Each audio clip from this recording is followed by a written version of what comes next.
आज हम बनाएंगे चिकन विद वेजिटेबल सूप, जो बहुत मज़ेदार, हेल्दी और आसानी से घर पर बनने वाला है।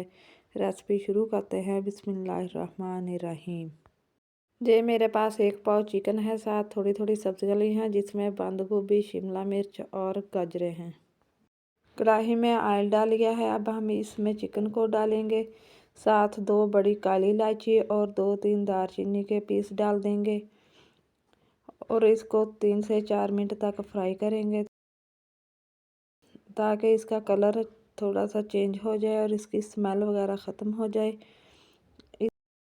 इससे सूप का जायका बहुत ही मज़ेदार हो जाएगा। सूप सर्दियों में नज़ला, ज़ुकाम, बुखार में बहुत ही फ़ायदेमंद है, क्योंकि ये जिस्म को गर्म रखता है और क़ुव्वत मुदाफ़त बढ़ाता है। 3 से 4 मिनट हो चुके हैं चिकन को फ्राई करते हुए। अब हम इसमें 1.5 से 2 लीटर तक पानी डाल देंगे। पानी डालकर हम ढक्कन से कवर कर देंगे और 10 से 12 मिनट के लिए पकने देंगे, ताकि चिकन अच्छी तरह से गल जाए।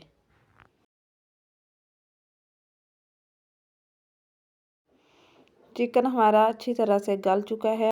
अब हम चिकन को बाहर प्लेट में निकाल लेंगे और इसको श्रेड कर लेंगे और यखनी को छान लेंगे।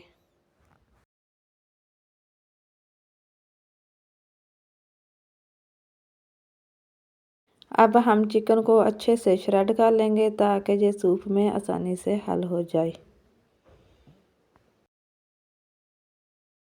यखनी में से हमने दालचीनी और बड़ी इलायची वगैरह को निकाल दिया है। अब हम इसमें तमाम मिक्स सब्जियां जो हैं वो डाल देंगे। सूप सर्दियों में बच्चों और बड़ों सभी के लिए बहुत फ़ायदेमंद है, क्योंकि ये जिस्म को गर्म रखता है और सेहत के लिए बेहतरीन है। सब्जियां पकना शुरू हो गई हैं। अब हम इसमें नमक, काली मिर्च, चिकन पाउडर डाल देंगे और इसको अच्छे से मिक्स करेंगे। फिर हम इसमें 1 टेबलस्पून सिरका, 2 टेबलस्पून चिली सॉस और 2 टेबलस्पून सोया सॉस डालेंगे और साथ चिकन को भी डाल देंगे और इसे 3 से 4 मिनट तक पकाएंगे। 3 टेबलस्पून हमने लिए हैं कॉर्नफ्लोर के। इसको पानी डालकर अच्छे से मिक्स कर लिया है। अब हम इसे आस्ता आस्ता सूप में डालते जाएंगे और साथ साथ चम्मच हिलाते जाएंगे। इसे डालने के बाद हम 3 से 4 मिनट तक सूप को पकाएंगे। 2 अंडे लेकर उनको अच्छी तरह से मैंने फेंट लिया था।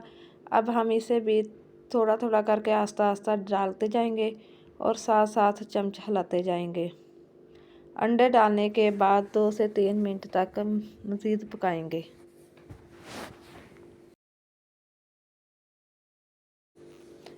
बहुत ही मज़ेदार हमारा सूप बनकर तैयार हुआ है। अब हम इसे प्याले में निकालते हैं। आप भी बनाकर देखें, आपको ये रेसिपी ज़रूर पसंद आएगी इंशाअल्लाह। वीडियो अच्छी लगे तो लाइक करें, कमेंट्स में बताएं आपको रेसिपी कैसी लगी और चैनल को ज़रूर सब्सक्राइब करें।